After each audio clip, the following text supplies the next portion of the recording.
everyone for coming out. We really appreciate so much support for coming to see the work. So I just wanted to share a few thoughts with everyone, and then Bridget from the Stand Up KC Workers is going to share some thoughts as well. So when we started writing the description of this show, I had written the kind of the initial draft, and then Zach Mueller, who's here, was also one of the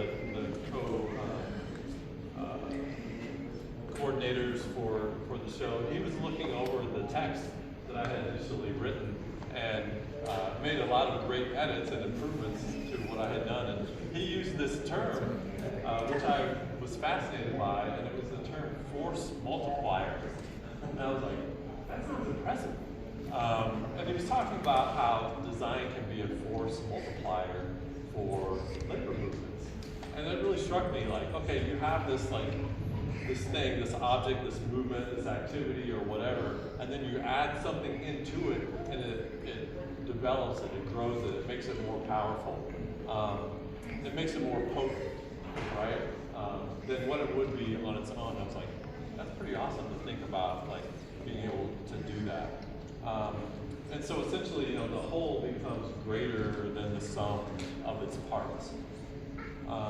So if you think about that in the big picture, like over the long term of what we've been doing with design and Stand Up KC, the design and movement building over this arc of time, which continues, is making this larger, more potent kind of thing happen, right? So another phrase in the description that Zach used, I think, was design enriches the movement. Through adding a color palette, through adding particular typefaces, and using those things consistently, it gives a look and a feel to the materials, to the workers that say, we're serious. And we're not just messing around. This isn't ad hoc, like we planned this, we're serious about this. And so that's the way, like over the big arc, that we're enriching things. If you can imagine these workers out there without a single sign, without any of those red shirts with the white letters, what that might look like. They'll get some things done, but it may not be taken quite as serious. And that's what design can bring to so many things. Like imagine no signs, like no stop signs, no billboards. Maybe that's a good thing, but so that's what design can bring. And if you think about it sort of at the medium level, like the day-to-day level, collaboration for a particular action or a particular event. So I'm working with the organizers, we're planning, we're strategizing language, we're thinking about what signs we need to produce, what messages, we're thinking about doing the illustration, how do we continue the colors and the type and that sort of thing. So we're passing those ideas back and forth and being that force multiplier for each other kind of on a daily basis, on the regular. And then if you think about the force multiplier, just even on a micro level, those things are happening as well. Collaboration is happening, even to get a single poster made. Sometimes I'm collaborating with a student collaborator. Sometimes I'm asking for a beautiful portrait of MLK or the Pope or Obama to be made by an illustrator. If it's a web project, I don't know how to code, so I need someone to do that with me. So asking these other people to be a force multiplier for me to bring their skills and their talents to the things that, to these larger projects, even if it's a single poster. There's not a single thing in this gallery that was made by an individual. Multiple eyes and multiple hands and multiple brains touch every single piece in this gallery. And you can't go out and expect to make much of a difference on the street or in your workplace if you're doing that all by yourself, right? Even the show setup today, and thank you so much, Kimmy, for allowing this to happen and saying yes. And even the show setup took so many people and so many hours to make it happen. So the thing that struck me today as we were, getting ready to gather here is that notion of that force multiplier and how I think we need to all continue to be a force multiplier in whatever we're doing, whether we're coming together in resistance to fascism, whether we're supporting one another in a particular community project that you may be heading up or maybe a part of, whether you're just existing powerfully as a family or in your relationship with your partner, whatever that might be, you can be a force multiplier on any of those levels. I'll trot out the well-worn Margaret Mead quote, never doubt that a small group of thoughtful, committed citizens can change the world. Indeed, it's the only thing that ever happens. And I believe that. I mean, it's cliche, but I believe it's true. And this is a great retrospective of the work that we've done together, but this struggle isn't over. This is a pause to celebrate, to remember, to think about what we've accomplished, and maybe contemplate where we're going to go next, right? So I'll keep designing as long as my hands will tap on the keyboard, as long as my X-Acto blade will cut things. I'll keep designing for people who really can benefit from it and who I feel really deserve it. So you keep doing your thing, being a force multiplier in whatever way you can, in whatever project or your job or whatever that is, right? In all of your communities. Because together, when we fight, we win! Right. When we fight, we win! Thank you.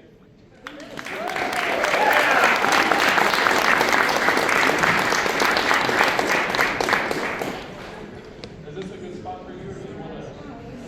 Okay. Hello, everyone. Welcome, and thank you for coming to the Stand Up KC Archive. My name is Bridget Hughes. I joined the movement in 2013, shortly after I had this beautiful lady here. And I had to return back to work at Domino's, where I was at the time, 2 weeks after giving birth to my daughter, because we didn't have maternity leave or paid time off. Hello everybody, again, thank you for coming. My name is Fran Marion. I've been in the movement, I love my day, since April 15, 2015. And I've been fighting ever since. I'm glad that you guys came here to see where we started, to where we are right now, to the ain't stopped yet. And I'm glad to have you guys here. Oh gosh, like so much history on these walls today, but I have to say one of the most significant moments for me in the movement was November 2016 outside of McDonald's on 63rd and Troost. I gave a speech titled, I Am America, and that was one of the first times that I had publicly spoke about who I was as a person, my sexuality, my preferences, and how those affect me in the workplace. Because we shouldn't be judged by who we are or where we came from or who we go to bed with at night, right? We all deserve equality.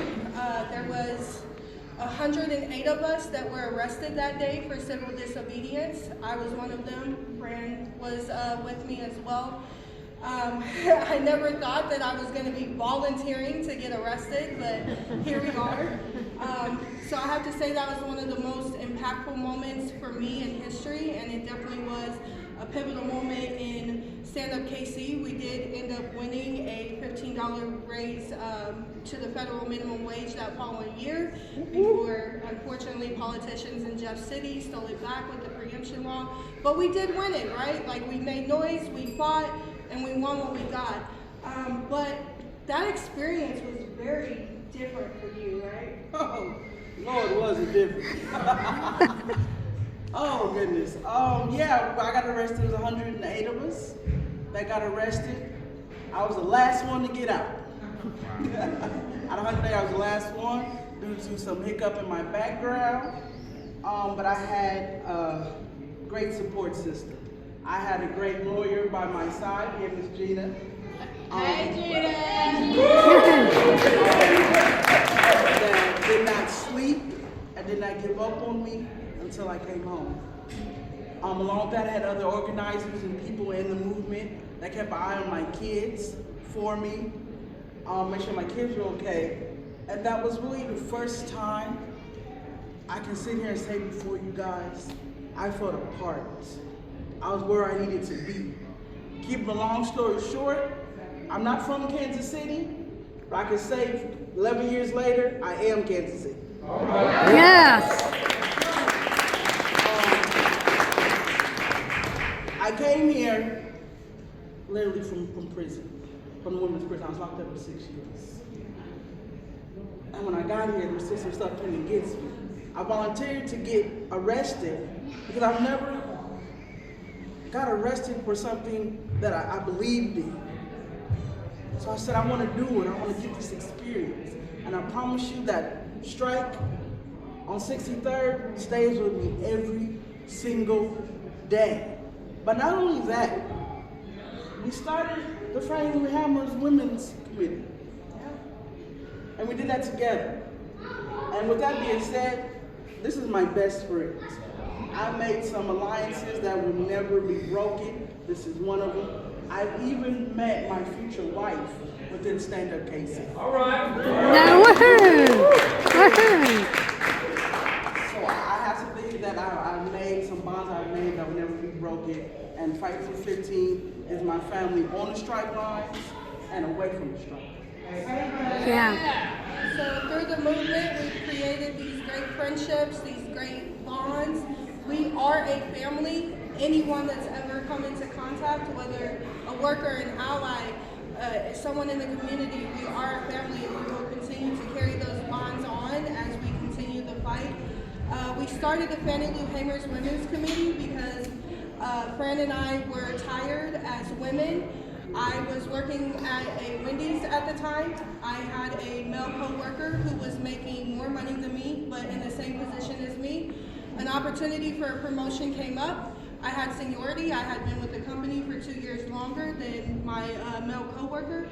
And this is no offense to the male co-worker, but even with my seniority and all of these qualifications and great skills that I had, the promotion was given to my male co-worker. I also did not receive a raise the entire time that I worked for Wendy's, which was over 10 years. And so I was speaking to Fran about it, and Fran was telling me about some of her experiences, and we realized that there is a unique experience that even as workers, that women in particular have in the workplace. And so we decided to use that and come together and create the Fannie Lou Hamers Women's Committee so that we could address not just worker issues, but women issues.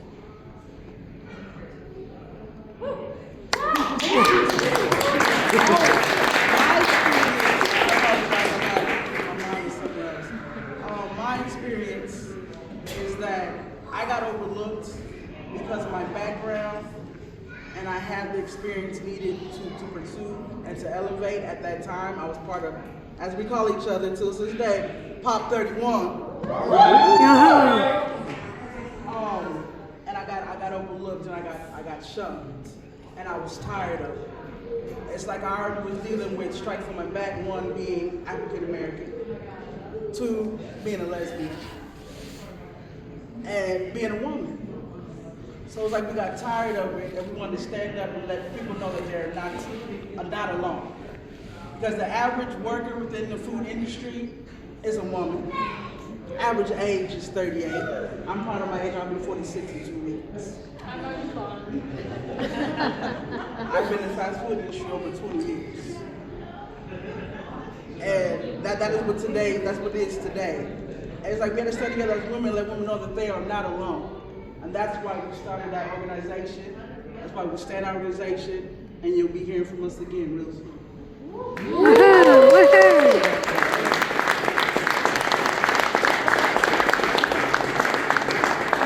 But Fran, it's just not women in the organization, right? It's all of our brothers All and of our all of our sisters. sisters. So why is something like this so important? Why are we here today? Why are we here today? Because not only is just our brothers, sisters, and our allies, can you part for me for a second? It's the people that we stood on the forefront with, that are no longer with us. I can tell you about one in particular, this young man, Michael, is the person, one of the people that started me in the Fight for 15. When I came here today, I couldn't do nothing but stand here and cry. Because I'm still with all these people. And to know that they're not here, but that fight continues on. And to know that as Americans, if we would have some of the things that we needed, they would still be here with us.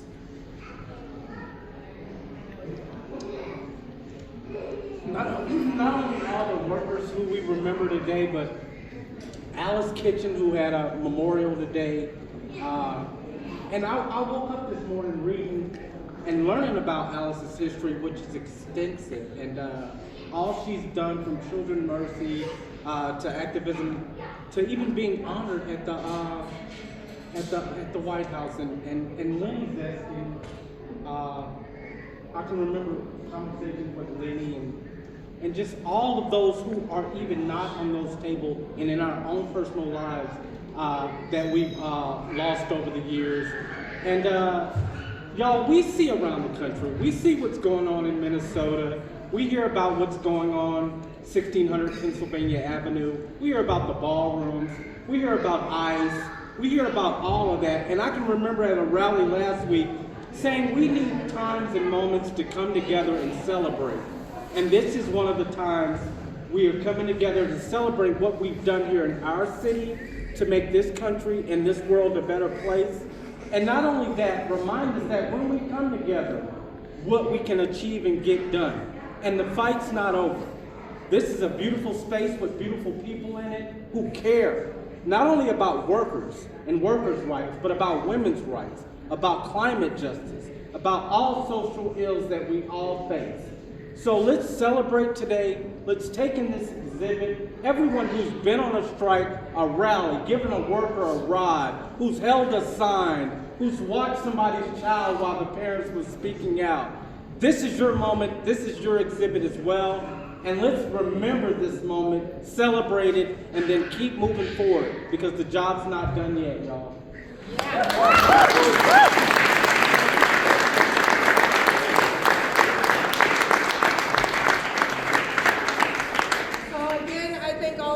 Coming. Make sure you enjoy this experience, and as you leave today, remember the importance of uniting workers, the importance of labor, and the importance of just being together, because there's so many of us that didn't make it here today, and so it's up to us to continue that fight.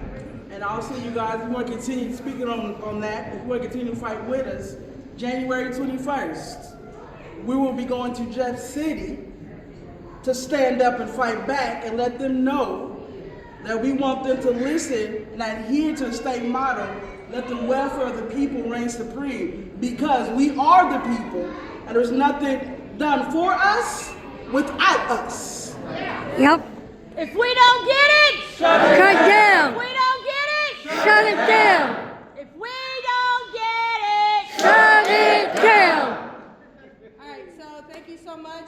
Before I let you go, Dallas Winters is going to be upstairs doing free portraits if you would like to memorize this moment. And also just take a look around. We're constantly saying, show me democracy. This is democracy. So show me what democracy looks like. This is what democracy looks like. Show me what democracy looks like. This is what democracy looks like. Enjoy the exhibit. Hey.